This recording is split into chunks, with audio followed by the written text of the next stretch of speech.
हेच काव्य भगवंताच्या भक्तीकडे रचलं तर भगवंत प्रसन्न होईल. नवे नवे अनेकांना प्रसन्न करण्याची ताकद यांच्या काव्यामध्ये येईल.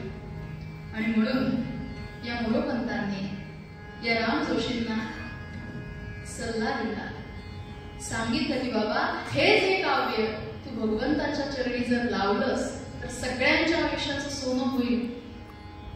अधिकारानं शब्द योजला, त्या शब्दाची किंमत ठेवली आणि त्या किमतीचं सार्थक म्हणून राम जोशींनी हे पद रचलं. सुरुवातीला प्रश्न पडला की मी असे लावणीची रचना करणारा मला कोण बोलवणार, असा प्रश्न पडतो ना.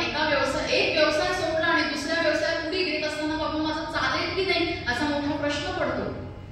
कोण बोलवणार मला? पण मोरोपंत किंबहुना जे सद्गुरू असतात ना ते सगळ्या वाटा आपल्या शिष्यासाठी मुक्त करून देतात. जी दालनं आपल्यासाठी बंद आहेत असं आपल्याला वाटत असतं ती दालनं सद्गुरू आपल्यासाठी उघडून देतात, खुली करून देतात.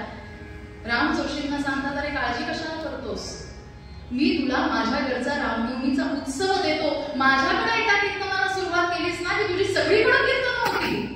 आणि इतका आनंद झाला. भेट म्हणून काय द्यावं या सद्गुरूंनी, या संतांनी या शिष्याला भेट म्हणून काय दिलं? जैसी जनके दिखाई, खूप सुंदर आज्ञा. जैसी जनके दिखाई सच्चित घन राम जो सीता प्याला, तैसी मयूरे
जशी रामाला सीता भेट दिली कोणी? जैसी जनके दिधली.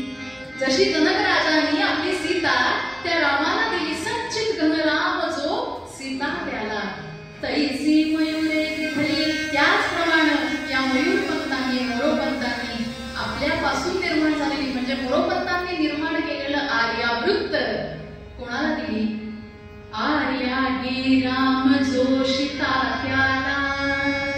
राम जोशींना आर्या मिळाली, नवे नवे आर्येचं पुस्तक मिळालं. इतका आनंद झाला आणि त्या दिवसापासून भगवंताच्या भक्तीला सुरुवात झाली. जेव्हा मनुष्य काहीतरी चांगली गोष्ट करायला लागतो ना तेव्हा खऱ्या अर्थानं त्याला जाणीव होते की हे मला आधी का नाही सुचलं.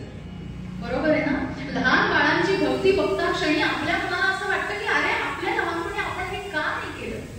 असंच थोडंसं झुकत्या वयाकडे असताना राम जोशींना वाटू लागलं की ही भगवंताची भक्ती मला आधी का नाही सुचली.